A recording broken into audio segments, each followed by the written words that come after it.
कथा प्रारंभ होत है, सुनो वीर हनुमान। राम लखन और जानकी करत सदा कल्याण। जय श्री राम। कल हमने श्रवण किया बाग में माता सीता जब श्री राम को देखती है तो मन ही मन उन्हें अपना वर मान लेती है और कि वे कितने सुंदर हैं। फिर वह माता पार्वती के पास दोबारा प्रार्थना करने जाती है। तब माता पार्वती प्रसन्न होकर माता सीता को ये आशीष देती है कि जिसमें तुम्हारा मन लगा वही वर तुम्हें मिलेगा। फिर माँ जनकपुरी में महल में लौट जाती है। अब की आगे की कथा आज श्रवण करेंगे। जानी गौरी अनुकूल सियहि हर्षु न जाय कहीं। मंजुल मंगल मूल वाम अंग फरकन लगे। गौरी जी को अनुकूल जानकर सीता जी के हृदय को हर्ष हुआ वह कहा नहीं जा सकता। सुंदर मंगलों के मूल बाएं अंग फड़कने लगे। हृदय सराहत सिय लोनाई, गुरु समीप गवने दो भाई। राम कहाँ सब कौशिक पाही, सरल सुभाउ छुहत छल नाही। हृदय में सीता जी के सौंदर्य की सराहना करते हुए दोनों भाई गुरु वशिष्ठ विश्वामित्र जी के पास चले गए। श्री रामचंद्र जी ने विश्वामित्र जी से सब कुछ कह दिया, क्योंकि उनका तो सरल स्वभाव है, छल तो उन्हें छूता भी नहीं है। सुमन पाई मुनि पूजा कीनी, पुनि असीस दुहु भाई न दीनी। सुफल मनोरथ हो तुम्हारे, राम लखन सुनि भय सुखारे। फूल पाकर मुनि ने पूजा की, फिर दोनों भाइयों को आशीर्वाद दिया कि तुम्हारे मनोरथ सफल हो। यह सुनकर श्री राम और लक्ष्मण दोनों सुखी हुए। करि भोजन मुनि भरवे ज्ञानी, लगे कहन कछु कथा पुरानी। विगत दिवस गुरु आय सुपाही, संध्या करन चले दो भाई। श्रेष्ठ विज्ञानी और मुनि विश्वामित्र जी भोजन करके कुछ प्राचीन कथाएं कहने लगे। इतने में दिन बीत गया और गुरु की आज्ञा पाकर दोनों भाई संध्या करने चले। राज विशेष सि उयउ सुहावा, सिय मुख सरिस देख सुख पावा। बहुरी विचारु कीन मन माही, सिय बदन समहिम कर नाहि। उधर पूर्व दिशा में सुंदर चंद्रमा उदय हुआ है। श्री रामचंद्र जी ने उसे सीता के मुख के समान देखकर सुख पाया। फिर मन में विचार किया कि यह चंद्रमा सीता जी के मुख के समान नहीं है। सिया राम जय जय राम, श्री राम जय सिया राम। जन्म सिंधु पुनि बंधु, विशु दिन मलिन सकलंक। सिय मुख समता पाव, किमि चंदु बापुर रंक। हाय समुद्र तो इसका जन्म, फिर उसी समुद्र से इसका उत्पन्न होने के कारण वृष इसका भाई। दिन में यह मलिन रहता है और कलंकी दाग से युक्त है। बेचारा गरीब चंद्रमा सीता जी के मुख की बराबरी कैसे पा सकता है। गटई बढ़ई बिहरिनी, बिरहिनी दुखदाई। ग्रसहि राहु निज संदहि पाई। कोक शोक पद पंकज द्रोही, अवगुण बहुत चंद्रमा तोही। श्री रामचंद्र जी मन में कहते हैं कि यह तो चंद्रमा तो घटता बढ़ता रहता है। विहरणी स्त्रियों को दुख देने वाला है। राहु अपनी संधि में पाकर इसे ग्रस लेता है। चकवी के वियोग का शोक देने वाला और कमल का वेरी मुरझा देने वाला है। हे चंद्रमा, तुझमें तो बहुत से अवगुण हैं जो सीता जी में नहीं है। वे देहि मुख पट तर दीने, होई दोषु बड़ अनुचित कीने। सिय मुख छवि विदु व्याज बखाने, गुरु पहि चले निजामणि जाने। अतः जानकी जी के मुख की तुझे उपमा देने में बड़ा अनुचित कर्म करने का दोष लगेगा।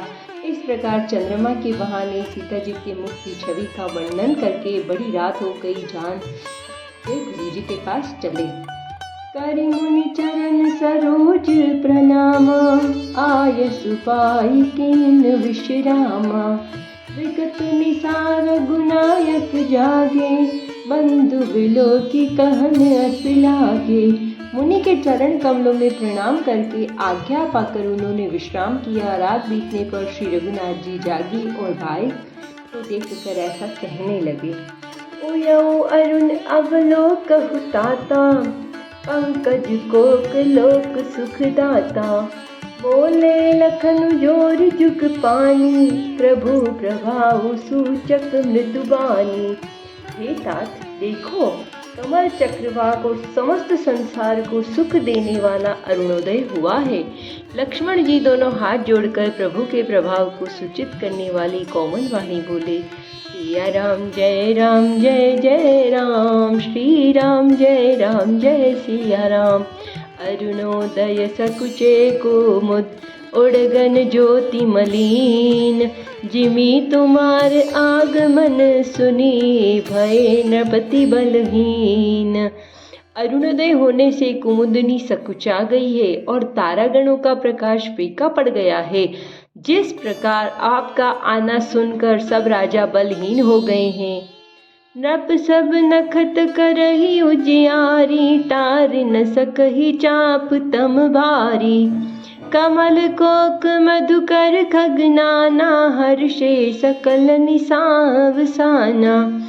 सब राजा रूपी तारे उजाला मंद प्रकाश करते हैं, पर वे धनुष रूपी महान अंधकार को हटा नहीं सकते। रात्रि का अंत होने से जैसे कमल, चकवे और भौरे नाना प्रकार के पक्षी हर्षित हो रहे हैं, ऐसे ही प्रभु सब भगत तुम्हारे। होई हहि टूटे धनुष सुखारे। उयऊ भानु बिनु श्रम तम नासा, दूरे नखत जगत जगते जो प्रकाशा। वैसे ही हे प्रभु, आपके सब भक्त धनुष टूटने पर सुखी होंगे। सूर्य उदय हुआ है, बिना ही परिश्रम अंधकार नष्ट हो गया, तारे छिप गए, संसार में तेज का प्रकाश हो गया। रवि निज उदय ब्याज रघुराया, प्रभु प्रताप सब नृपन दिखाया। तब भुज बल महिमा उद्घाटी, प्रगति धनु विकटन परिपाटी। हे रघुनाथ जी, सूर्य ने अपने उदय के समान बहाने सब राजाओं को प्रभु आपका प्रताप दिखलाया है। आपकी भुजाओं के बल की महिमा को उद्घाटित करके खोलकर दिखाने के लिए ही धनुष तोड़ने की यह पद्धति प्रकट हुई है। बंधु वचन सुनि प्रभु मुस्काने, होई सुचि सहज पुनीत नहाने। नित्य क्रिया करि गुरु पहियाए, चरण सरोज सुभग सिर नाए। भाई के वचन सुनकर प्रभु मुस्कुराए। फिर स्वभाव से ही पवित्र श्री राम जी ने शोच से निवृत्त होकर स्नान किया और नित्य कर्म करके वे गुरुजी के पास आए। आकर उन्होंने गुरुजी के सुंदर चरण कमलों में सिर नवाया। सतानंदु तब जनक बुलाए, कौशिक मुनि पहि तुरत पढ़ाए। जनक विनय तीन आए सुनाई, हर्षे बोल लिए दो भाई। तब जनक जी ने शतानंद जी को बुलाया और उन्हें तुरंत विश्वामित्र मुनि के पास भेजा और उन्होंने आकर जनक जी की विनती सुनाई। विश्वामित्र जी ने हर्षित होकर दोनों भाइयों को बुलाया। सिया राम जय राम, श्री राम जय सिया राम। सतानंद पद बंदी प्रभु, बैठे गुरु पहि जाई। चलहु तात मुनि कहे हो, तब पटवा जनक बुलाई। शतानंद जी के चरण कमलों की वंदना करके प्रभु श्री रामचंद्र जी गुरु जी के पास जा बैठे। तब मुनि ने कहा कि हे तात चलो, जनक जी ने बुलावा भेजा है। मास पारायण जो करते हैं उनके लिए यहाँ 8वां विश्राम है और जो नवाह पारायण करते हैं उनका यहाँ पर दूसरा विश्राम है। सिय स्वयंवरु देखे जाई, इसु कहि दो देहि बढ़ाई।